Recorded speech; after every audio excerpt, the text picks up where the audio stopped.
Stella L Panama IMO 8500597. ఈ ship లో 6 compartments ఉన్నాయి. కాకినాడ పోర్ట్ నుంచి సౌత్ ఆఫ్రికాకి వెళ్లే షిప్ ఇది. ఈ షిప్ ని సరదాగా నవ్వుతూ కామెడీ చేస్తూ సరే ఈయన జోకేశారు కదా అందరం నవ్వుదాం అని నవ్వే గ్యాప్ లో సీజ్ ద షిప్ అని కళ్యాణ్ గారు అన్న 3 words లోకల్ గానే కాదు, మన 2 తెలుగు రాష్ట్రాల్లోనే కాదు, నేషనల్ గా కూడా హెడ్లైన్స్ లో ఉన్నాయి. జనరల్ గా మన సినిమాల్లో ఏం చూస్తాం, షిప్ లో స్మగ్లింగ్ అనగానే గోల్డ్ చూపిస్తారు, ఎలక్ట్రానిక్ ఐటమ్స్ చూపిస్తారు. కానీ ఏ రోజైనా దంపుడు బియ్యం స్మగ్లింగ్ చేయొచ్చు అనే థాట్ కూడా మనకు వచ్చి ఉండదు. దంపుడు బియ్యంలో ఎంత మార్జిన్ ఉంటుంది అని నువ్వు అనుకుంటే పొరబడినట్టే. ఎవ్రీ మంత్ అక్షరాల 1300 కోట్ల నెట్ పాకెట్ లోకి వెళ్తుందని కళ్యాణ్ గారు గవర్నమెంట్ అంటుంది. The tax payers money. ఇందులో ఎంతవరకు వాస్తవం ఉంది? అసలు ఈ PDS రైస్ స్మగ్లింగ్ ఆర్గనైజ్ గా చేస్తున్నారనే ఎలిగేషన్స్ ఎక్కడి నుంచి వస్తున్నాయి? ఒకవేళ చేస్తే వాళ్ళు ఎలా చేస్తున్నారు? ఇంత పెద్ద మొత్తంలో డబ్బు జేబుల్లోకి వెళ్తున్న జనాలకు తెలియకుండా ఎలా ఉంది? అండ్ అన్నిటికన్నా ముఖ్యంగా ఈ సీజ్ ద షిప్ వెనకాతల రియల్ స్టోరీ ఏంటి అన్ని ఈ వీడియోలో డిస్కస్ చేద్దాం. ఒక 10-15 నిమిషాల తర్వాత ఈ ఎంటైర్ సబ్జెక్ట్ మ్యాటర్ మీద ఫుల్ క్లారిటీతో మీరు ఉంటారు. దాని వరకు నేను చెప్పగలుగుతా. ఇలాంటి important and updated video literally జరిగి 48 hours కూడా అవ్వలేదు. బట్ దాని మీద ఫుల్ రీసెర్చ్ చేసి ఒక సింపుల్ వీడియో ఫార్మాట్ లో మీ ముందు పెడుతున్నాం. ఇలాంటి ఒక వీడియో నా సైడ్ నుంచి మీకు రోజు ఒకటి వస్తుంది. ఎవ్రీ సింగిల్ డే మీ నాలెడ్జ్ పెంచడానికి మీరు చేయాల్సిందే లేదు. కింద కనబడే సబ్స్క్రైబ్ బటన్ నొక్కి పెట్టుకోండి. సబ్స్క్రైబ్ చేశారుగా? వీడియోలోకి వెళ్ళిపోదామా? ఈ seize the ship subject matter ఏంటో తెలుసుకుందామా? Let's go. ముందు అసలు ఇక్కడ ఏం జరిగింది ఈ బేసిక్స్ మొత్తం ఫస్ట్ కవర్ చేసేస్తా.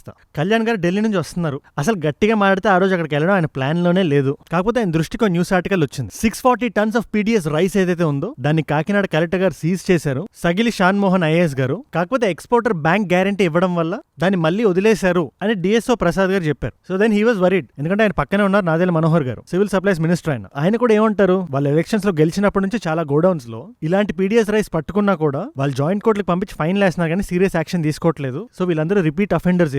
వీళ్ళకి మనం ఏదైనా చెయ్యాలి అని డిసైడ్ వెళ్దాం అనుకున్నారు. సో కళ్యాణ్ గారు ఫోన్ చేస్తే, ఇది కళ్యాణ్ గారు వర్షన్, ఇది అక్కడ పోర్ట్ ఆఫీసర్స్ ఎవరైతే ఉంటారో, సార్ మీరు ఇక్కడ రావద్దు, 10,000 మంది జీవితాలు రోడ్ల మీదకి వచ్చేస్తాయి అని అన్నారంట. మీరు ఇక్కడ గుర్తుపెట్టుకోవాల్సింది ఏంటంటే ఆ particular port is a private port, Aurobindo వాళ్ళదే. సో వాళ్ళకి గవర్నమెంట్ కి కొంచెం ఫ్రిక్షన్ ఉంది. చివరికి కళ్యాణ్ గారు డిసైడ్ అయింది ఏమంటే, ససే మీరా నేను అక్కడికి వెళ్లి తీరుతా, ఆ పనామా షిప్ లో ఏముందో నేను చూడాలి అని చెప్పి ఇమీడియట్లీ ఆయన బయలుదేరి వెళ్తే ఇక్కడ జరిగిన డ్రామా చాలా ఇంట్రెస్టింగ్ ఉంటుంది. జాగ్రత్తగా వినండి. కళ్యాణ్ గారు గోస్ టు ద పోర్ట్. అక్కడ షిప్ కనబడుతుంటది ఆయనకి. ఇక్కడ ఆయన మొత్తం షూట్ చేపిస్తున్నారు. ఆయన అఫీషియల్ యూట్యూబ్ హ్యాండిల్ లో కూడా దాన్ని రిలీజ్ చేశారు ఆ పర్టికులర్ వీడియోని. థర్డ్ పర్సన్ షూట్ చేస్తున్నా కూడా he's holding a selfie camera, almost ఒక వ్లాగ్ స్టైల్లో. ఇక్కడ నాకు అనిపించేది ఏంటంటే, అక్కడ వాళ్ళు ఏవైతే రెస్పాన్స్లు ఇస్తారో ఆ ప్రైవేట్ ఫర్మ్ కంపెనీ వాళ్ళు, ఈ పోర్ట్ వాళ్ళు, ఒకవేళ థర్డ్ కెమెరా క్యాప్చర్ చేయకపోయినా కూడా నా సెల్ఫీ కెమెరాలో ఉంటే how they are beating around the bush, అంటే ఇష్యూ చుట్టూ వాళ్ళు ఎలా గేమ్స్ ఆడుతున్నారు నేనే రికార్డ్ చేస్తానంటే ఆయన రికార్డ్ చేస్తున్నారు. ఇప్పుడు ఈ వీడియో రికార్డింగ్స్ ఆధారంగా పెట్టుకొని మీకు కొన్ని ఫ్యాక్ట్స్ చెప్పాలి. అక్కడ couple of people are there. అందులో ఒక అతను సుధీర్ గారు, ఆయన సివిల్ సప్లైస్ చైర్మన్. ఆయన ఇంకోటి మనందరికి తెలిసిన నాదెళ్ల మనోహర్ గారు. అండ్ ఇక్కడ కళ్యాణ్ గారు ఎవరితో సీరియస్ గా మాట్లాడుతున్నారో I think he's the manager, ఎందుకంటే CEO అక్కడ లేరు. ప్రవీణ్ ఆదిత్య గారు అని పేరు చెప్పారు. ఏదైతే ఈ ఎక్స్పోర్ట్ కంపెనీ ఉందో ఆ కంపెనీ పేరు కూడా ఆయన వీడియోలో చెప్తారు. మానస క్వాలిటీ రైస్ కంపెనీ అని విన్నా నేను. Manasa quality enterprise, Manasa quality enterprise limited. Who is the boss of that? XMLA గారి బ్రదర్స్.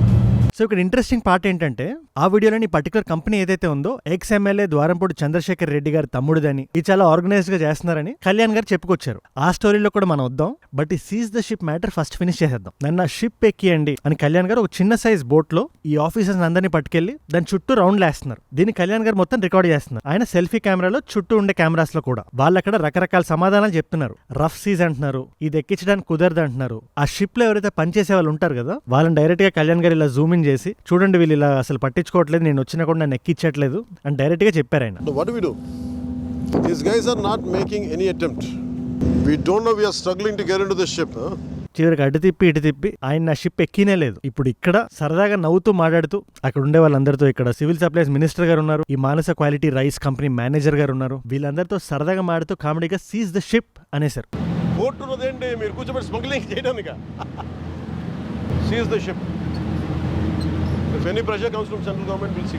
అంత క్విక్ డెసిషన్, అంత స్పర్ ఆఫ్ ద మూమెంట్ లో తీసుకోవడం వల్ల, అది ఆన్ రికార్డ్ ఉండడం వల్ల, ఆన్ వీడియో ఉండడం వల్ల ఈ టాపిక్ వైరల్ గా మారింది. ఇప్పుడు కొంతసేపు ఈ సీజ్ ద షిప్ ని పక్కన పెట్టి ఇప్పటిదాకా మీరు పెరిఫెరల్ గానే అర్థం చేసుకున్నారు. ఇప్పుడు కొంచెం ఇంకా జూమ్ ఇన్ చేసి అసలు ఈ PDS రైస్ అంటే ఏంటి, స్మగ్లింగ్ చేస్తే గోల్డ్ ను ఎలక్ట్రానిక్స్ చేయాలి కానీ రైస్ ని చేయడం ఏంటి, ఈ రైస్ ఎవరిది, ఎంత కొంటున్నారు, ఎంతకు అమ్ముతున్నారు అని కళ్యాణ్ గారు గవర్నమెంట్ అంటుందో మనం చూద్దాం ఒకసారి. వాళ్ళు ఏం చెప్తున్నారు, ఈ అన్పాలిష్డ్ రైస్ ఏదైతే ఉంటుందో దంపుడు బియ్యం, దొడ్డు బియ్యం అని కూడా అంటారు. ఈ రైస్ ఏదైతే ఏదైతే ఉందో వైట్ రేషన్ కార్డు ఉండే ప్రతి ఒక్కరికి ఇది ఫ్రీగా అందించాలని ఒక నెట్ అమౌంట్ ఒకటి ఉంటుంది. గవర్నమెంట్ డిసైడ్ అయింది. కాకపోతే మోస్ట్ ఆఫ్ ద పీపుల్ కి రైస్ అంత ఇష్టం ఉండదు, ఈ అన్పాలిష్డ్ రైస్ ఏదైతే ఉంటుందో. సో మోస్ట్ ఆఫ్ దమ్ అది తినరు. ఇది వరకు అయితే రేషన్ కార్డు షాప్కి పట్టుకెళ్ళి మనం రైస్ తెచ్చుకునే వాళ్ళం. ఓ 2-3 రూపీస్ ఉండేది, దాని తర్వాత దాన్ని ఫ్రీగా కూడా చేశారు. But MVU mobile vehicle units అని చెప్పి మేమే మీ దగ్గర రైస్ తీసుకొస్తామని చెప్పి ప్రతి ఇంటికి రైస్ తీసుకెళ్లి ఇచ్చేలాగా ఒక సౌలభ్యాన్ని వాళ్ళు తీసుకొచ్చారు ప్రీవియస్ గవర్నమెంట్. దానికోసం 9,260 వెహికల్స్ కూడా వాళ్ళు పెట్టారు. దీనికి 600 కోట్ల సబ్సిడీ ఇచ్చి ప్రతి డ్రైవర్ కి అరౌండ్ 20,000 జీతం ఇచ్చి దీన్ని ఆర్గనైజ్డ్ గా చేయడానికి ఒక చిన్న స్కీమ్ వేశారని కూటమి గవర్నమెంట్ అంటుంది. సో ఇక్కడ స్కీమ్ ఎక్స్ప్లెయిన్ చేస్తాను, చాలా జాగ్రత్తగా వినండి. వాళ్ళు ఏం చెప్తున్నారో అదే. ఈ పర్టికులర్ వ్యాన్ ఏదైతే ఉందో ప్రతి ఇంటికి వెళ్ళి letters assume 30 kilos of rice ఇవ్వాలి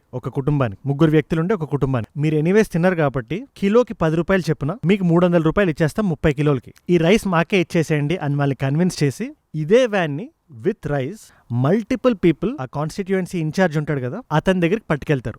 అతనికి ఇదే రైస్ ని కిలో 13 రూపాయలకి అమ్ముతారు. అంటే వీళ్ళు 10 రూపాయలు చేసుకుంటే 3 రూపాయల ప్రాఫిట్ కి అతనికి అమ్ముతారు. అతను తీసుకెళ్లి పోర్ట్ కి ఇంకో 2-3 రూపాయల ప్రాఫిట్ కి అమ్మితే వాళ్ళు ఈ రైస్ ని పాలిష్ చేసి వయా కాకినాడ పోర్ట్ సౌత్ ఆఫ్రికాకి పట్టుకొచ్చి అక్కడ 70 నుంచి 73 రూపాయలకి అమ్ముతున్నారు అని కళ్యాణ్ గారు కరాఖండిగా చెప్పారు. సో మీరు దీన్ని బ్యాక్ ట్రాక్ చేస్తే ఈ డబ్బులు ఎవరివి? It's tax payers money. ఎందుకంటే ఏదైతే రైస్ జనాలకి గవర్నమెంట్ ఫ్రీగా ఇస్తుందో గవర్నమెంట్ ఫ్రీగా ఎక్కడ నుంచి ఇస్తుంది? గవర్నమెంట్ డబ్బులు ఖర్చు పెట్టాలి కదా. ఈ పర్టికులర్ రైస్ కే కిలోకి 43 రూపాయలు ఖర్చు అవుతుంది. 43.5 స్పెసిఫిక్ గా చెప్పాలంటే. రైతు నుంచి ట్రావెల్ కాస్ట్లు, ఈ కాస్ట్లు, ఆ కాస్ట్లు అన్ని కలుపుకొని జనాల చేతికి వచ్చేసరికి 43 రూపాయలు 50 పైసలు ఖర్చు అవుతుంది. ఈ డబ్బులు ఎక్కడి నుంచి చేస్తుంది గవర్నమెంట్?